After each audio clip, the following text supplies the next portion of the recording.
this video I'll show you how to turn on the gas system. We need to start here at the gas bottle. We need to make sure that there is enough gas in the gas bottle. That's the dial which shows you the gas level. Currently it is around or a bit above 3/4, which is more than enough. So now we need to make sure that the isolator tap is open. You just need to check which way is the plus, which opens the tap, and just turn the tap that way, which is anti-clockwise. You don't need to turn it fully anti-clockwise until it stops. Just make sure that the tap is loose. That's perfectly enough for us. Once we've done this, we need to go inside the motorhome. We've checked that the isolator tap is open on the gas bottle. However, as I mentioned before, if the gas bottle is really low, it's hard to tell whether it's empty or full. Unfortunately, this is how the system was designed. But a very good indicator is if you test the hob first of all, because if the hob lights up, that means that you have at least some gas left in the system.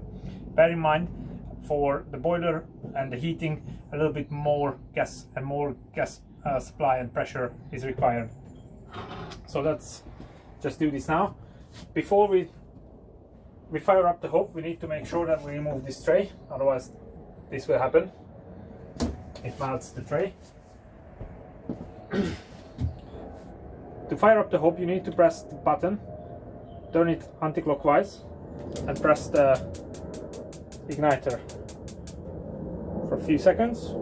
Once it lit up, you just need to keep this pressed for another 5-10 seconds, let it go, and you should have the hob up and running.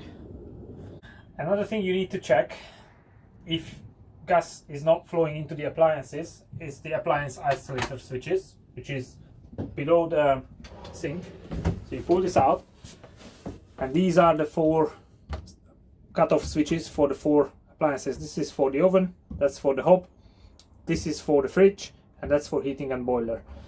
If it's turned this way, that means that appliance is isolated. So just make sure that they all turned facing up and down, and then you should have the gas flow into the appliances.